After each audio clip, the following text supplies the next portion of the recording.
Hey, my name is Nick, and I'm the CEO of Structured. What does that fucking mean? Like, what are you actually doing? Like for instance, even with Ash, if I would ask you, like, Ash, I know your title. What do you do? You're like, dude, I'm in accounts. I'm working with a creative team. You're in it and doing it, and that is way more relatable because every CEO in every company, they might have the title of CEO, but they're doing different stuff.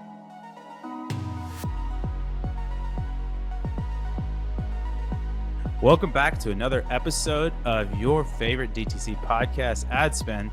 And if you see, we have the OG, the Godfather, the legend, Nick Shackelford. He's actually out on the streets of Barcelona right now. We might even get him to interview some people.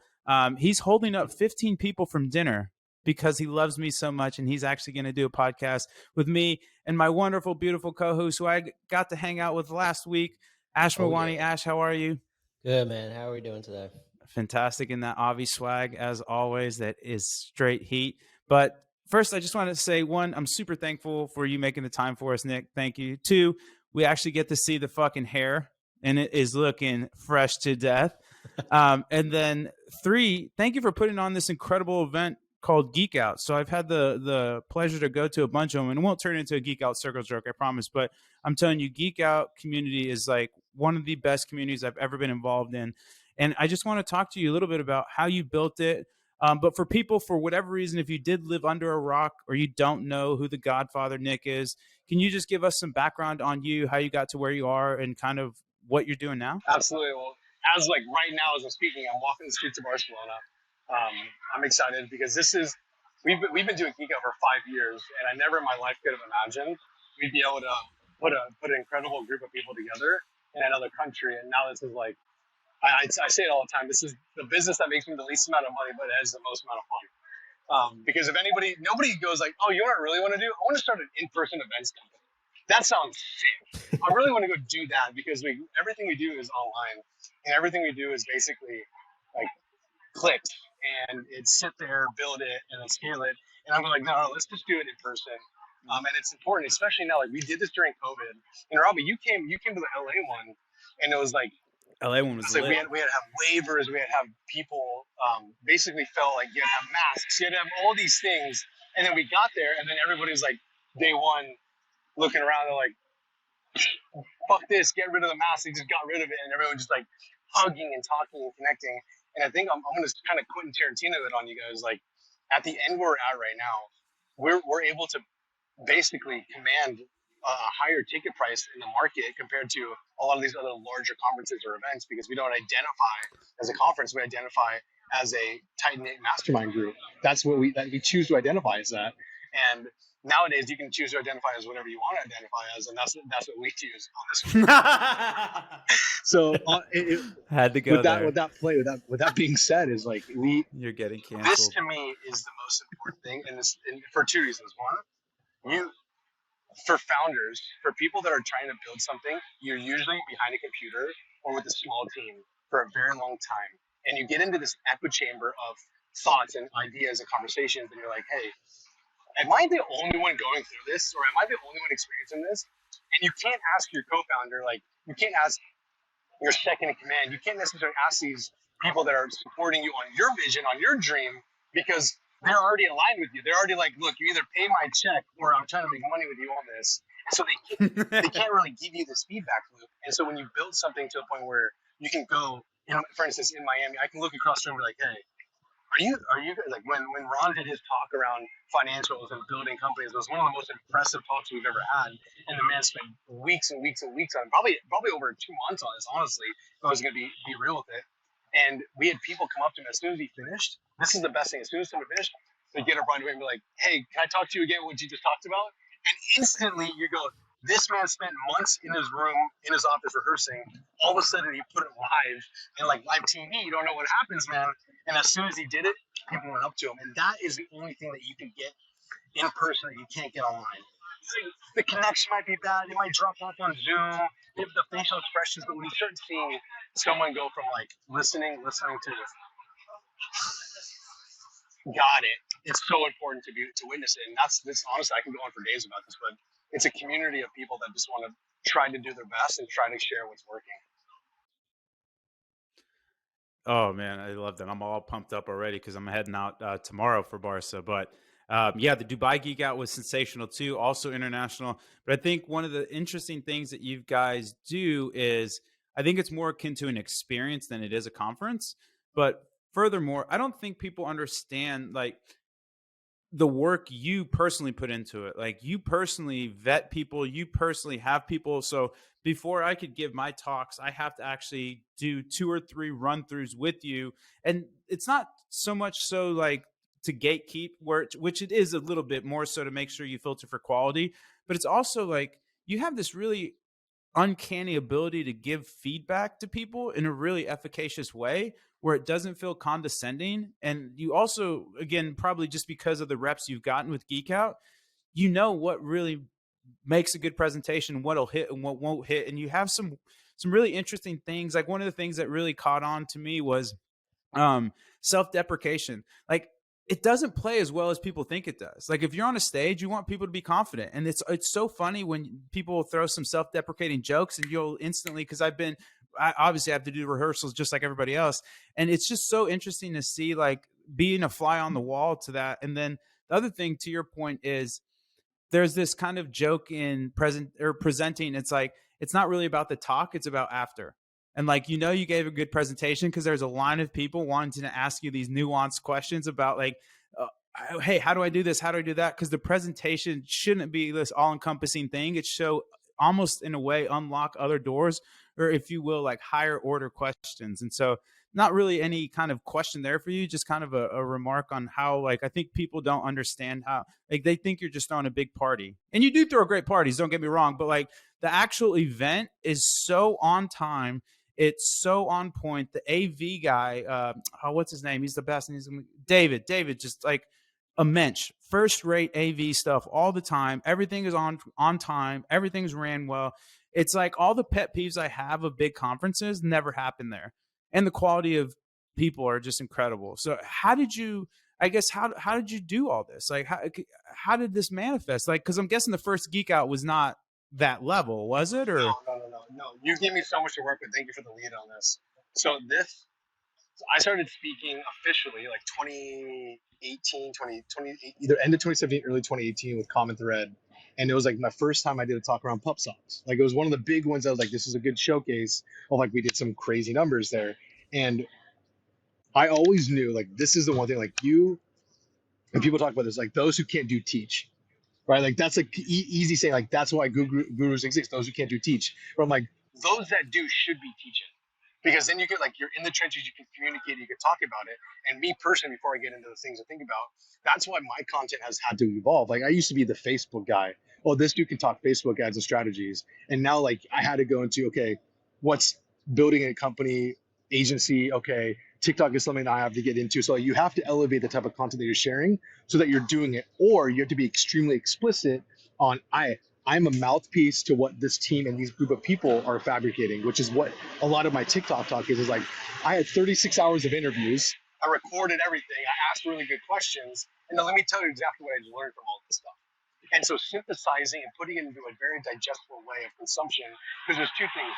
There's inspiration and there's action, right? Like there's 2 different types of talks in this. interesting. If you're trying to inspire Yeah. somebody, you're trying to make them feel some type of way. You're trying to be like, yeah, I can overcome this. Or you're trying to educate them so that they can actually take action on something specific. There's 2 different types of presentations. One is a take home, meaning I have every single detailed note on this slide. Another one is a spoken to. Well, a spoken to, when you go to watch somebody in person, the most important thing is the presenter. So the supporting slides is supposed to set up how in which you communicate things. Because this you and I go back and forth on this stuff too, because if you have too much on the slide and you're trying to make very clear points, they're reading, they're not listening. You want them listening to you. And it was something that Carl did in Dubai. That is something, I don't know if he did it on purpose, but it was a very impactful note that I took away, and I'm using it in Barcelona for the Affiliate World Talk. Is he went into a black blank slide, and I was like, what, this is insane. So he did his talk, he made his point, and all of a sudden the slide went blank. And I watched the entire room, because I'm always sitting in the back, and I'll explain a little bit more of my process after this. I watched the entire group of them go like this. Heads went from looking at the screen into staring right at it. And I'm like, this dude just commanded everybody to shut up and look. And that's the point of like your goal as the speaker and the presenter is to not let the train get off the track. You have to start them from the beginning. Yep. You got to get them all to the end. You got to let them exit safely with the feedback and how things are working. So for me at Geek Out, I learned this from Affiliate World. So when we first found them, now they're a big production. They have a lot of things going on. We give a speaker prep deck that's like, here's our deck, here's our audience, here's the crowd, here's how you do things. And then after that, you have to set 3 calls with me. 2 15-minute and 1 30. The 15-minute, and I do this by design because I don't get seasoned speakers. There's a couple, 1 or 2 that have been with me for a while, but they were never before. And so you want people that don't know how to present or talk, but know how to do. And so I can teach them in talking. So that's why with working with you, and a lot of people, the easiest thing for someone to do is make a joke about themselves because they know themselves, which is why they always go self-deprecating. And you don't necessarily want them to go that way because me as like, let's say I'm the coordinator, I'm the planner, I trust you, Rava, to jump on the stage because I think you're an expert in the space because you have access to things that a lot of people don't have access to. And because you're with me, the credibility of what Geek Out or what any event really puts on is you deserve to be there. So if I'm someone sitting and I'm spending thousands of dollars to be here to listen, and you go first and be like, look, guys, I'm just like you. I suck. I don't know what I'm doing as well. I'm figuring out how to speak. You're kind of like, I fucking paid for this schmuck to talk. And you have to think about that. Like there's areas where you can build connection. There's areas where you can build relation on this, which oftentimes is what are you doing today? Like this is something that gives me the biggest pet peeve, and I tell everybody, hey, my name is Nick, and I'm the CEO of Structured. What does that fucking mean? Like, what are you actually doing? Like for instance, even with Ash, if I would ask you, like, Ash, I know your title. What do you do? You're like, dude, I am in accounts. I'm working with a creative team. You're in it and doing it. And that is way more relatable because every CEO in every company, they might have the title of CEO, but they're doing different stuff. And you might want to know, like, how are they doing it? Where are they doing it? Why are they doing it? Are they in a level of revenue that isn't out of my level? Are they above my level? So you're trying to drop these little nuggets of clues so people can adapt it to their own situation. And I think the gift of communicating clearly, oh my gosh, there's nothing better than seeing some ideas go off or inspiration. You alluded to it. You can't give away everything, but you have to give away enough for them to take that presentation away, give it to their team, give it to their leads, give it to somebody and be like, hey, can you do this? Or does this work for me? That's the point where you win. And something that's actually I've been telling my guys to do is because usually they'll build guys and girls do. They'll build a presentation that's 100 to 200 slides. Our talk, and this is a phrase that Charlie always comes at me about, whether it's a good thing. If you ask me to speak for an hour, I'm ready right now. If you ask me to speak for 20 minutes, I need a month. Because to be very concise in your wording, it takes a lot of thought and effort to make sure that the person's tracking. So if you are speaking for a succinct 20 minutes and you're expressing exactly what you need them to do, you better not have any holes, because as soon as you give a hole, they're like, wait, you just started the campaign, all of a sudden you're putting the creatives in? Like, how are you doing this? So it's really, really interesting to see somebody as they sit there, take the time, build it, and that's why we use Google Slides, because it's easy to hide a slide. It's easy to be like, oh, that actually doesn't apply anymore because I just built my entire presentation out. And so what we're starting to tell people to do is, look, just build everything you have, save the presentation, the QR code, and just send them the whole thing.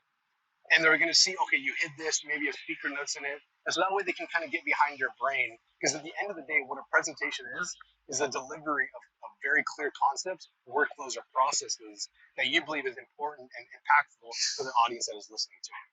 Hard stop. Mic drop. Amazing. And for all the novices out there, this is not recommended to be on the streets, on the move, still dropping heat. This is the expert level type of presenting. But what is your takeaways, Ash? Like, because you're a Geek Out newbie. How did you like it? What was your experience? Because I wouldn't say I'm a vet, but I'm approaching. I'm getting my stars, right? Right, Shaq. I'm approaching it. I might get the jersey hung in a few years. Like, it's getting there. It's I'm getting some PT. But what's from your perspective, Ash? Like a new eyes on that. How would you perceive kind of Geek Out and like what Nick's saying about presenting? Because I'm all in, so I want to figure out different perspectives because it just resonates with me so much what Shaq's saying. Yeah. No, at least as a brand owner and like an operator, right? You can really cut through and see the bullshit that people are putting out, right? Yeah. Like you can tell if somebody's in the weeds or they're not, right? So when you can come to an event like Geek Out and you can literally sit in a room and watch some of these presenters, whether they're operators or founders or not even agency owners, right? You're talking about actual operators Yeah. who are, like you said, in the ad accounts, in the managing the P&Ls, this and that. Like you can see the actual dedication and like the fact that somebody's actually going through this. That is the knowledge that I want to take home. That's why I'm flying 5-6 hours across the country to come and listen to these people, where the issues that I'm facing right now, I want to know how people in my position are dealing with them, right? I don't want to go and get pitched by an agency because, Right. one, I don't know how many clients they have. I don't know if that person who's pitching me is going to actually be in charge of my account or this and that.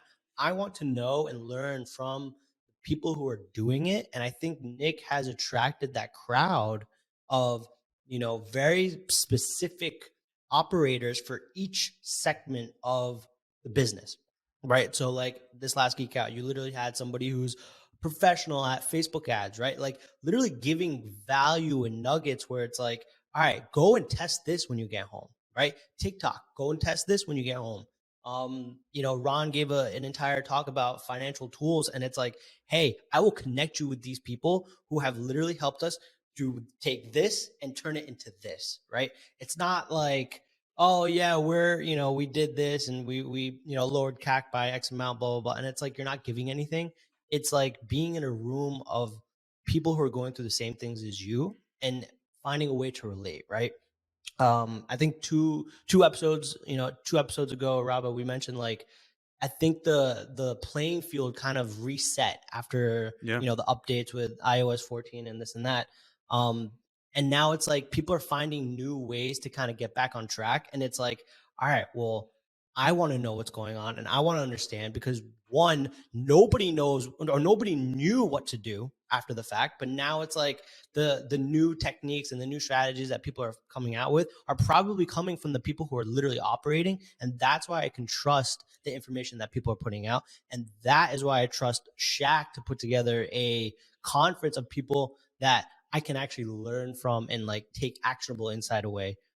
So I mean, props to you, Shaq. I mean, I'm kind of jealous I'm not in Barcelona right now, to No, be it's honest. you're. I appreciate the kudos on this. Look, it's taken us a long time, and you said two things that are really important to me that I'm still trying to figure it out because there's people. We try to give as many people, especially from around the world, speak. Like Rama, I don't know if I told you this, and Ash, I definitely didn't say this yet.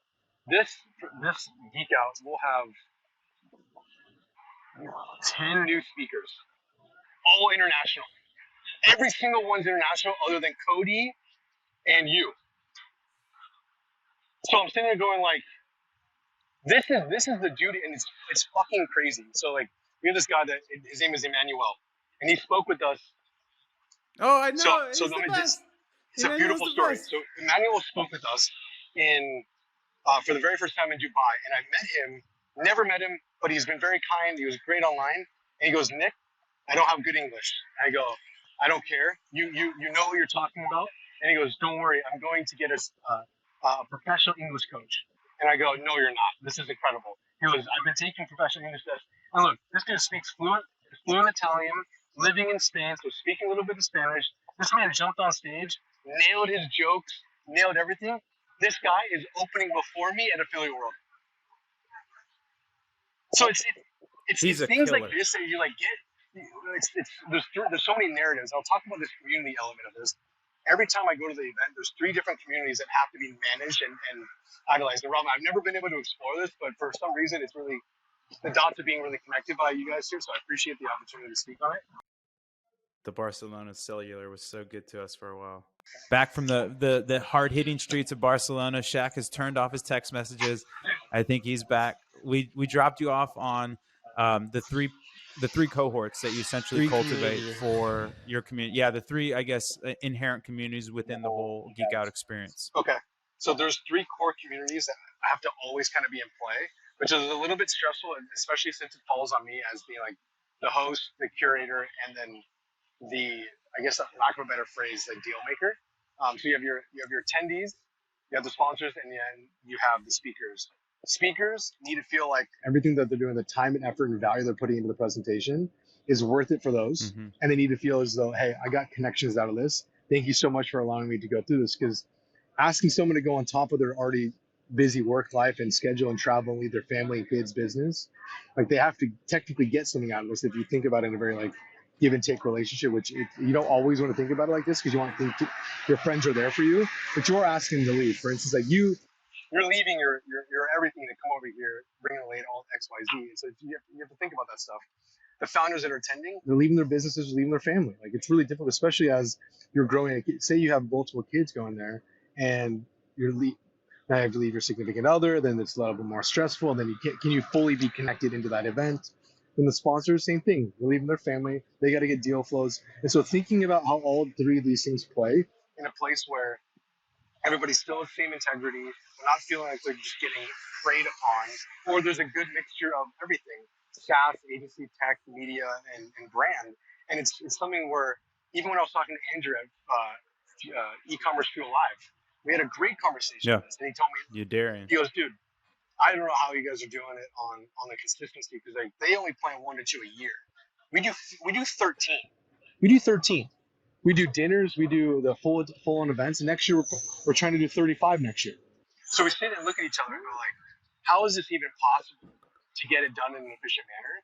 And it actually comes down to this year alone. Like if anybody's been contemplating putting a get together or a dinner or something, some sort of series, I think this year is a huge indicator that people want people.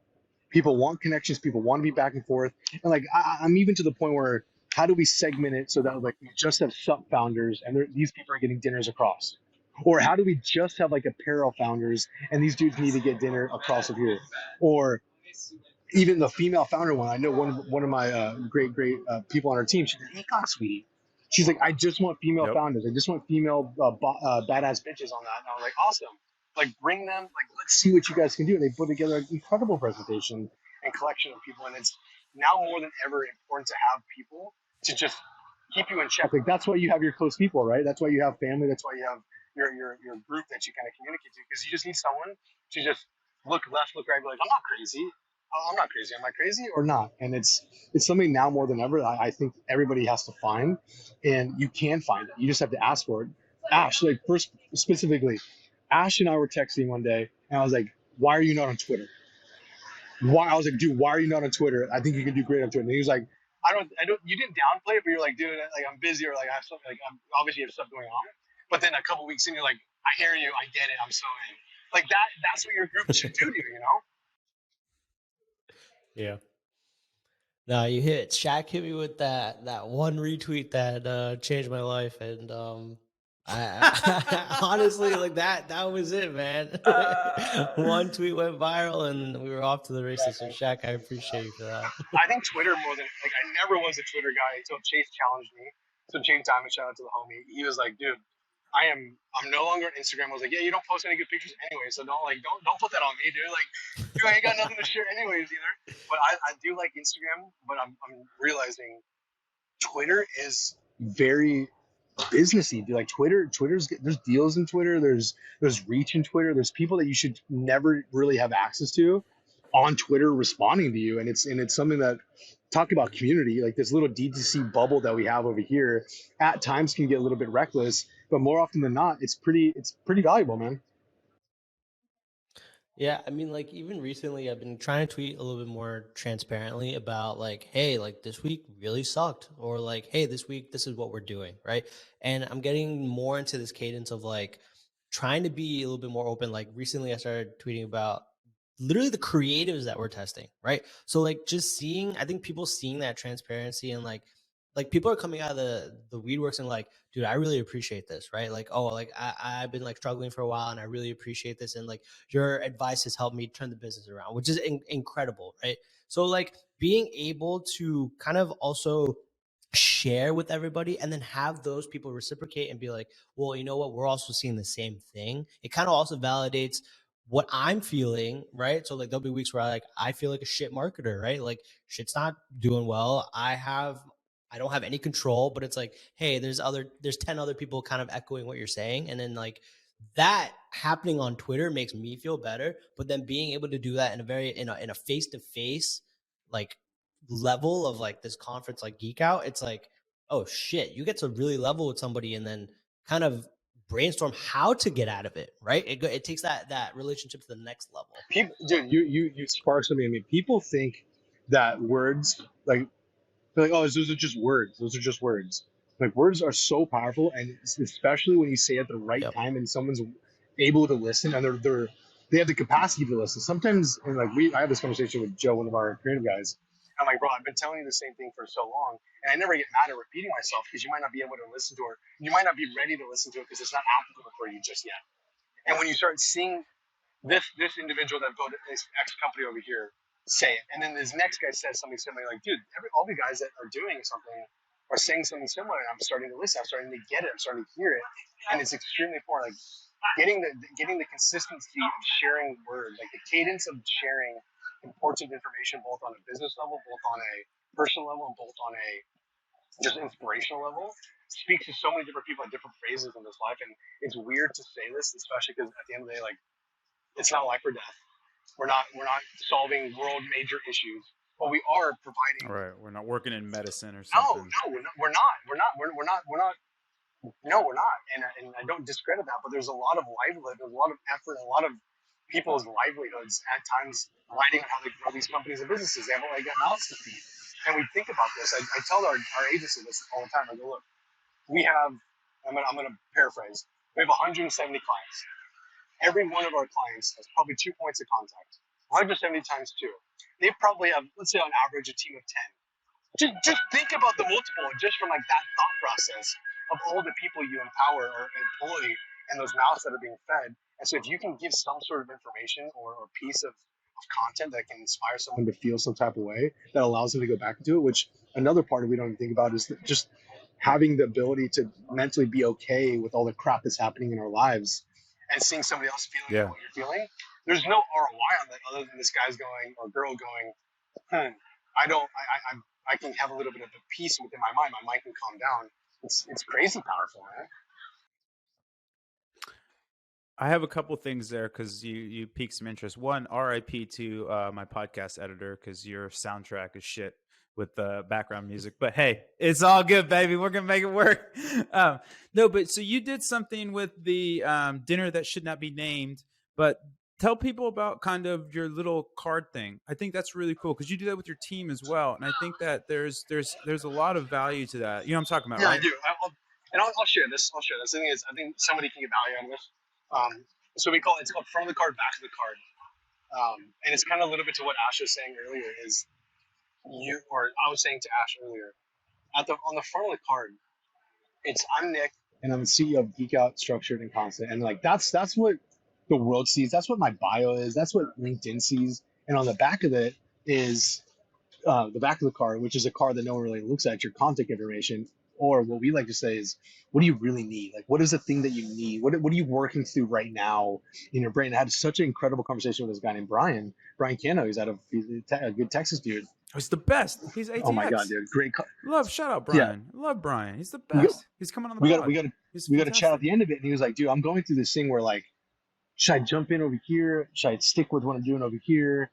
Let's talk through it. And you don't get that. Like, we wouldn't have talked about that stuff if I just saw like, oh, dude, you're a XYZ at XYZ company. That's fucking cool, man.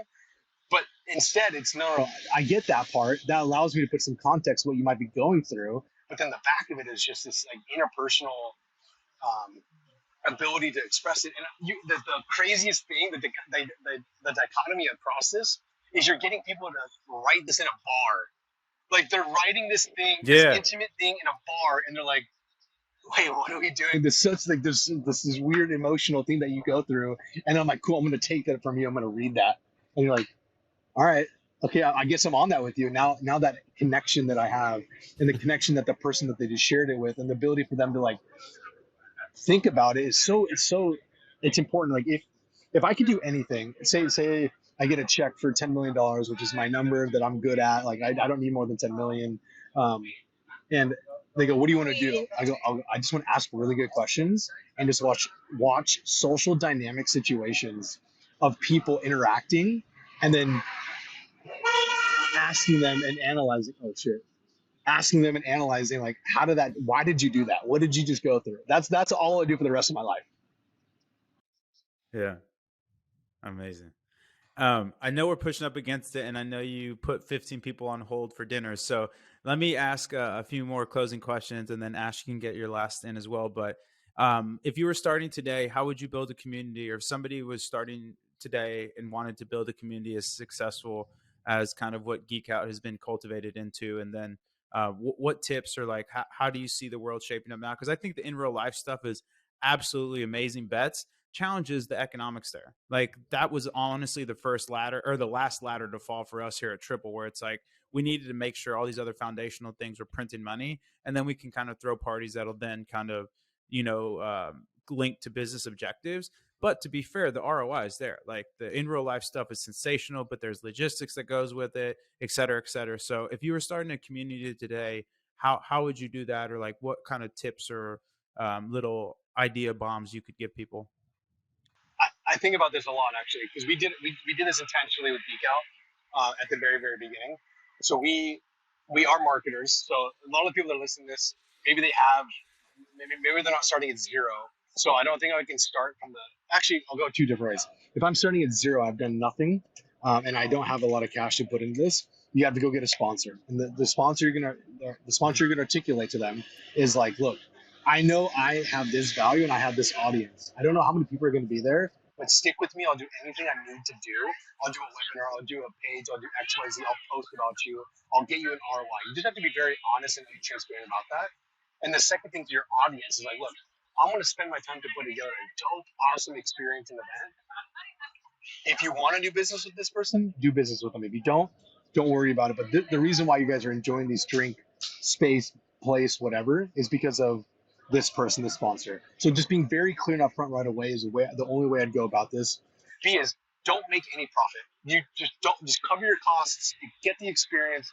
You're going to get into conversations, and you're going to get into like deal flows. You're going to get into Series A's. You're going to get into seed rounds. You're going to get into a lot of these like non-discussed areas that come because of the community and the connection that you currently have.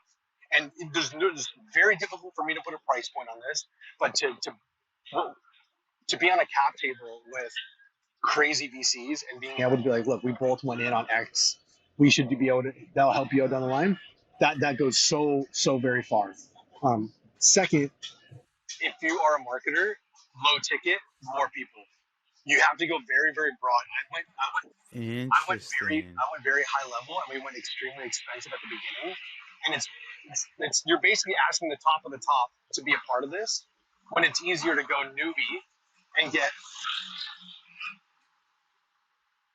It's easier to go a little bit beginner because you're going to get a wide net, and you're going to find a couple of rock stars, a couple of people that really vibe with your experience or vibe with what you're trying to do, and they're going to stick with you. There's a guy actually, his name is Jad. His name is Jad. And he's got an incredible community Discord group. And this dude is a legend. He's an OG. He's great in the space. And he didn't build like a crazy high level group. He built one that's like on its way up. And he giving a lot of these earlier people, earlier dropshippers, earlier business guys, access to tools that a lot of the top guys have. And now he's bringing that whole crew and community up, and he's got a much bigger reach. So I do think you can get a bigger reach and find the tribe from there rather than go extremely upper echelon, because I think it's going to take a lot more cash to do that. And the Yeah. final thing I would say is double down on two things. Either you're going to be an experience or you're going to have incredible content. We did both. We did incredible experience and we did incredible content, but we started with content. And then as we started to evolve, we started to realize that some people were not coming to us for content. Some people were coming to us for experience and escapism. So if we can give them escape, Dog, there's Geek Out dude, if we groupies. can give Like I've seen like 3 or 4 people there. It's amazing. People love the no, experience. we have a guy that was with us in Austin and he was with us in Miami and he's going to be here in Barcelona and he was like, you tell me where I'm there. You tell me where I'm there. And I just laughed and he's like, and the cool thing is like our overlap of people we have, because we do it so frequently in so many different areas, people pick and choose which ones they're going to go to that they haven't been to before. So in Barcelona, we have a 17% overlap of those that came to any other events. It's international, but from the Dubai event specifically. So it's crazy to the location has so much to do with it. I'm still butthurt about the DR, by the way. 2023 more than 20. Yes. Shaq, I got one question, right? So I definitely want to start getting into building a community. Like obviously we have the Avi community, but I want to start building, the community of something similar to what you guys are doing, right? Especially with Raba and Triple L, right? Last week we had the event in New York, which was great, and I want to continue doing that, right? So that one, it's beneficial for me because then I can get to meet as many people who are in the weeds like I am. But if there was one thing that you would make sure that we do when we start doing more of the events, what would it be? The dinners. The dinners is the best, and it's a little difficult in New Jersey. It's a little bit easier in New Jersey than it is in New York. The dinners are and we're still optimizing this as well. We're going to do 35 dinners next year. So like we split tested this year. We're going to roll this out aggressively next year because it just works. You can get a room of 15 to 25 people, 20 people. Your average cost is probably going to be around 5 to 15,000. In New York, even in New York, we were able to find something because we're going to do one in September. We were able to find an event in New York, a space, full menu, full everything for about $12,000, and so nobody has to spend any money on that. So it's pretty good on this. The dinners is the place to go, and then having very structured initial questions, like one or two that's topical for the table. And then being very intentional where you sit people. So I know Eventbrite, and there's one other tool that people use that I know Wayflyer uses to collect some information quickly and just ask one to three questions. The first question usually is, what is a problem that you're trying to solve in the next 30 days? Boom, relevant, important, right there. Second is, what are you most proud of and most uniquely positioned to solve for X? Awesome. Now I know what they're really, really good at. And the last thing is there anything that you need right now? Which is kind of like not towards business, more towards personal, which is more of like my from the card, back of the card. So really good 3 intentional questions, and then doing your best to not do a sit down meal. And I learned this the hard way. So you can do it if you do a sit down meal. If you're doing a sit down meal, you're tied to your left, your right, and your cross. If you do a stand up meal, you might run into, and it's pick your poison, but it's an easier poison on this side. You might run into somebody going like, "Are we doing a dinner? Are we sitting down and eating?" And you're like, "Dude, there's like tons of food here. Just go grab and eat as much as you want." So they might get a different feeling on this. So the way that we're going to try and split test this is we're going to do appetizers at a table. So you have to go and get it, eat it, and then sit down for a main course, and stand them back up for dessert and coffee. Interesting. So when you're asking these questions, is it more so of like a round table discussion, or is it just like, hey, here's the questions, like go discuss? It's going to be shaped by the room and the size of how many people you are there. We've done long table, one giant long table. And it was really difficult to hear, and for that to happen, it's basically going to be 30 people, each person talks for 2 minutes.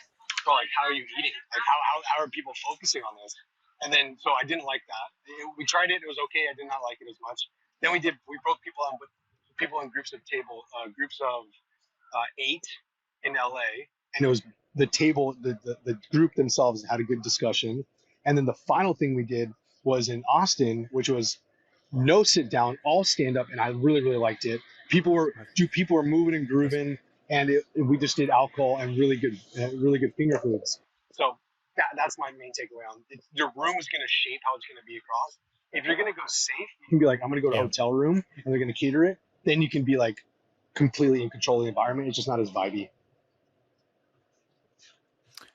If I could throw in my 2 cents there, because I was at both, and we've had the events as well now, and I think it's absolutely spot on what you're saying. I personally hate the dinner. I won't go to dinners anymore because you're locked into, like you said, the left and the right, and if the left and right sucks, you're dead in the water there, and then it's awkward to because you're talking over people's shoulders if you're standing up and stuff like that. Super awkward. What you did in Austin, I think, is the path where there was kind of those high tables. So you're sitting, but not sitting. You had the finger foods, but really people were vibing, man. You get some drinks, you do this. Honestly, for me, like at these experiences, the food is just so people don't die. Yeah. Like, because most people are going to be boozing and chatting and jamming. It's also awkward if you have a nice big meal because, like, you have to put all your attention into this meal you're eating. Like, just grab some finger foods, blah blah blah. Like, most of the time, Yeah. people are drinking, doing business. I love the dinner that shouldn't be spoken about in Austin. I thought that was the best way to put it on. Like I just, and I keep saying this, folks, because when you get invited to one of these, there's all this really interesting messaging. It's like a DTC Fight Club, so I'm just kind of poking Shaq with that a little bit. But Shaq, you've been so amazing with your time, man. Let people know how to follow you. How can they get more involved with Geek Out? This time is yours, my friend. Thank you guys very much. So geekoutevents.io. We do these a lot because I think the community is getting even larger. This year alone, we had 1,300 people in attendance at anything that we've done so far. We have three more for the rest of the year. We have Barcelona, Miami, Nashville, and a Legion event coming back to Austin. And then we have about 3 more dinners. So I think we have 6 to 7 all in. It's just community. Just find a group. Even if you come in like kind of what we're talking about here. Ash came to one, he's like, ooh, cool, I can take this away. Robert came to one, he's like, ooh, cool, I can do my own thing over here. I think the more people that build communities like this, the more we can kind of mix and mingle across it. I think it's just extremely important. Crowdsourcing information to problem solve, especially right now. There's a lot of things that people are trying to work through. They don't necessarily know how to form the questions. It's important to just talk it through. A lot of us get ideas and concepts out by verbalizing it. They might not know exactly what they're trying to say, but they start speaking like, oh my God, that makes a lot of sense now that I said it 6 times to 6 different people.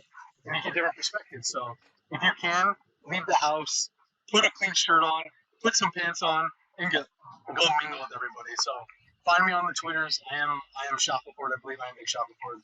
But I'm grateful. Thank you guys so much. You have a great Instagram feed too. Don't sell that short. It's awesome, and you get to see the terrible slides and socks that he wears, and the puppies, the Love Shack. Yeah, your IG feed is fantastic, and don't sleep on the Geek Outs too. I think Nick undersold it. They're really incredible for people that are really high achievers that need to unplug but can't. That like hate vacations, hate sitting on the beach and stuff like that. You can come and just chill. One of the cool things, and again, this isn't like a Geek Out pitch. I'm just saying this sincerely.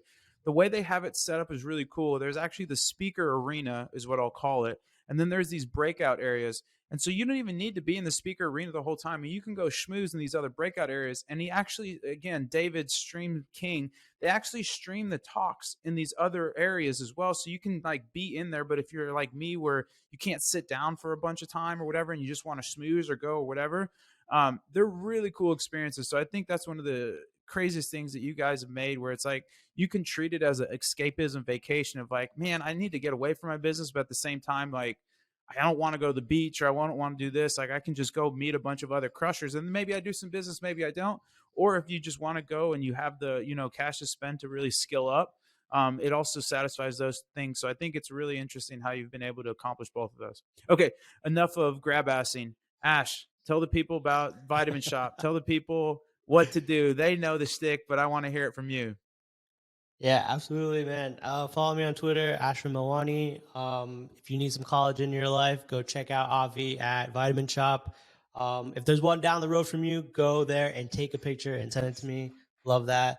And then hopefully, if you're in the New York, New Jersey, Connecticut, Pennsylvania area, we want to start throwing events with Triple Whale. So Let's go. reach out. Let's get something going. Amazing. Thank you so much, Nick. You're the best. If you do want to try Triple Whale, we are trytriplewhale.com. We are also on the Bird app at Triple Whale. And then Ash, you forgot to mention your Mentor Pass. Shout out Kenny. Ash is on Mentor. Are you on Mentor Pass, Shaq? I think I've done 30. Shaq Attacks on the Mentor. Look at this guy just dropping numbers. And then if you want to support, and supposedly Shaq donates his proceeds to puppy charities. I donate all my proceeds to buying more sneaker heat.